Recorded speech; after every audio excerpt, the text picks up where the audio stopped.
Hello all, welcome to this new lesson. In the previous lesson, I showed you how to compile and run your C program on Windows using dev C++ IDE.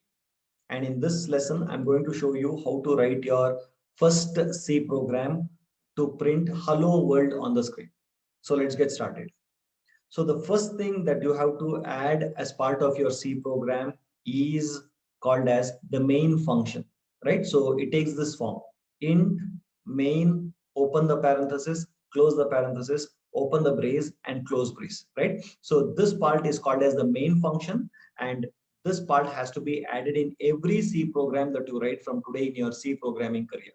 Okay, it's because this function is called as the entry point into your C program. Now you might ask me, Subhash, what do you mean by this entry point into a C program, isn't it? So don't worry.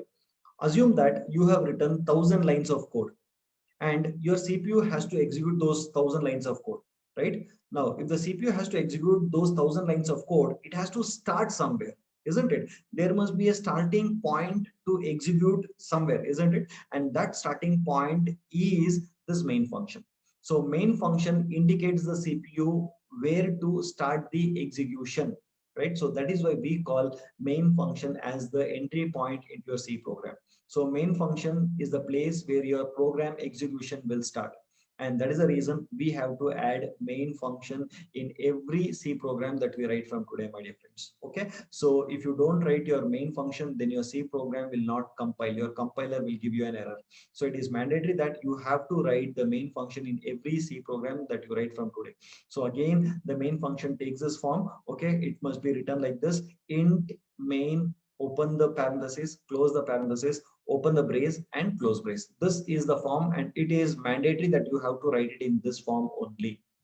Having said that, okay, you can also see an open brace and a close brace, isn't it? You can see a pair of open brace and close brace, and this is called as a block. Okay, so block is a place where you can write a single statement or a group of instructions, okay, for the activity or for the task that you have to accomplish, right? So that is called as a block. So in our program, in this lesson, our activity or our task is to just print certain characters on the screen. It means we have only one instruction to be given to the CPU. Okay, so we will write that one set of instructions as part of this block. Okay, and one more thing that you'll have to understand is that because this open brace and close brace is associated with main function, so we call this block as the main block, or we also call it as a function block. Okay, now you might ask me, Subhash, what do you mean by this term called as function, isn't it? So have no worries. Don't worry about this term called as functions for now, because I have dedicated a separate lesson for functions where I'll be discussing in detail about functions and what it does and all such kind of stuff. For now, just understand that this is called as a main function. Okay, it is a user-defined function which has been written by programmers. Okay, so that is more than enough for now in this lesson. Okay, now after understanding what main function does, let us move to the next one, right? So the next one is that we have a function called as the printf function, right? So printf is a standard built-in predefined library function which is used for printing certain characters on the screen. If suppose we want to print any character on the screen, then we will have to make use of printf function. Okay, so in our case, we have to print those characters called as hello world on the screen. For that purpose, we have to put those characters as part of a pair of double quotes. As you can see, hello world, the characters hello world has been made part of this pair of double quotes, right? So, and then give it as input to the printf function, right? Anything for that matter, any characters that you want to print on the screen, okay, those characters has to be put within a pair of double quotes. And when you put any characters within a pair of double quotes, that thing is called as a string. That is basically called as a string, string, string. So don't worry about string. Again, I've discussed strings in detail in another lesson. Okay, so I'll be discussing that later. So for now, just understand that any characters which is made part of a pair of double quotes is called as a string, and that string has to be given as input to printf function in the format that I've shown you over here, right? So again, let me repeat, printf is a standard library function which is used to print certain characters on the screen. Because we want to print hello world on the screen, so we give that hello world as part of a string and give that as input to the printf function, and printf will actually print those characters on the screen. Okay, So now we have understood the role of main function. We also understood what printf does. Okay. So now let us understand what this line does. Okay. So the line hash include stdio.h is called as a preprocessor directive. It is called as a preprocessor directive. Okay, preprocessor directive. Now, what does this line do? To explain what does this line do, let me first tell you what will happen when we don't include this line in our C program, right? So in our C program, if suppose I don't include this line, if I don't add this line, then the compiler, while compiling my C program, will give us either a warning or some compilers will give us a error. The reason is that the compiler says that it could not find something called as function declaration for printf. Right now, again, don't worry about what you mean by function declaration. As I told, everything related to functions I will be discussing in a separate lesson. For now, understand that when we don't give this line or when we don't add this line as part of the C program, the compiler will issue a warning, or it would actually throw an error saying that okay, it is missing something called as function declaration, right? And the function declaration for the statements or the code which says function declaration for printf is present in a file called as stdio.h. Okay, so understand that. So from now on, if you see any file, okay, with a dot small h extension, you can consider that line as your header file. Okay, and the function prototypes for your printf or function declaration for your printf is present in stdio.h, and we have to make sure that that function declaration will be part of our program. To make sure that the function prototype is part of our program, then we have to add or we have to include this file into our program. And the only way to include this particular file stdio.h into our program is by writing this line called as preprocessor directive. So hash include stdio.h will help us adding the contents of stdio.h into our program. That is the reason we have to add this preprocessor directive. Okay, so different functions have different header files, which I will be discussing later. Okay, for now, for the sake of printing hello world on the screen, we are making use of printf, and the function declaration for printf is present in this header file called as stdio.h. Okay, so this is the syntax for it, and the stdio.h has to be part of this angle brackets. As you can see the angle brackets, it has to be part of this angle brackets. Omitting to give this angle brackets will result in a compile time error. Okay, now the last line to be discussed as part of this program is called as the comment line. This line is called as comment line. Let me write it over here.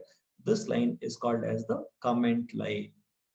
Okay, so in your C program, any line that starts with a forward slash, star mark, and ends with a star mark and a forward slash is called as a comment line, right? So what is the use of comment lines? Comment lines are used for documentation purpose, right? It is used for improving the readability of the code.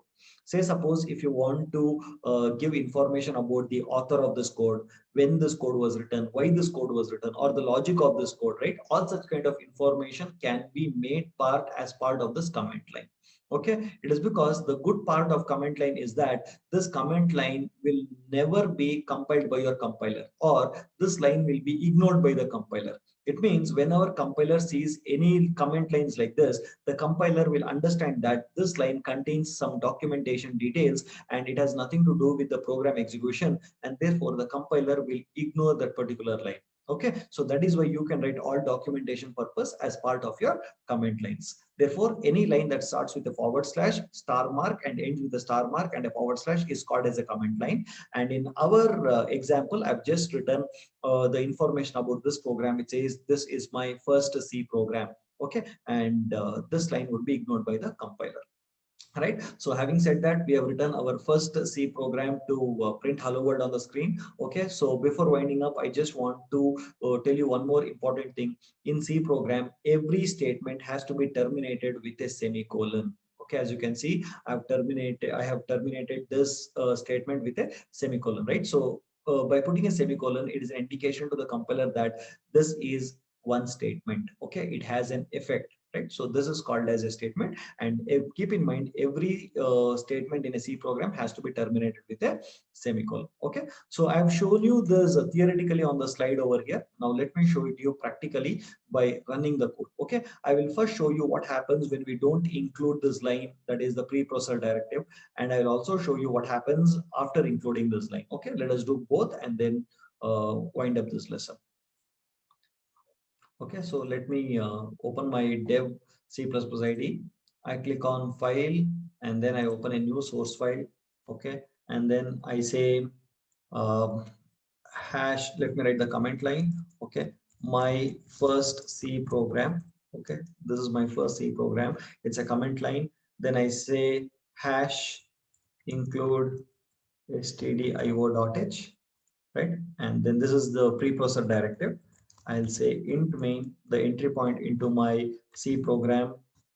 Then I say printf hello world /n. Okay, as you can see in my program, I've given a character called as /n. Okay, so this /n is called as an escape sequence. It is called as an escape sequence, or you can also call it as a new line character.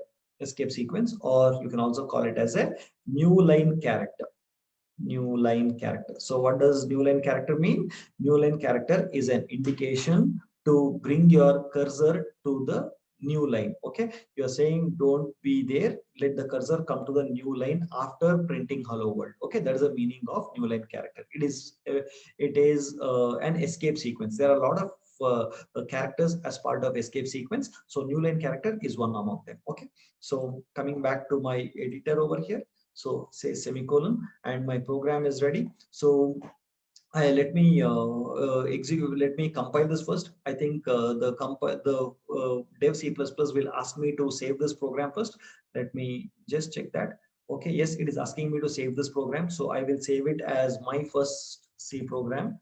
My first C program. Okay, and it is also asking me a save as type, because it is a C program. I will save it as .c, and it is getting saved on my desktop. I just say save. Okay, so it says already exists. It's okay, replace it. Okay, replace, right? So my program is compiled. As you can see, the compilation results, there are no errors, there are no warnings. Okay, and the compilation went perfectly fine. Okay, so now let me run this code. Okay, if I run this code, I must get hello world on the screen. Okay, so let us wait for the output. As you can see, the output is ready. It says hello world. Okay, so it means that the program has executed successfully. Now I also want to show you what will happen if I don't add this preprocessor directive over here, so that you'll understand the role of preprocessor directive much better. Okay, so as you can see, I have not added any kind of uh, uh, preprocessor directive. So I'm now going to compile this program. So before that, let me save this. Okay, and then I compile this program.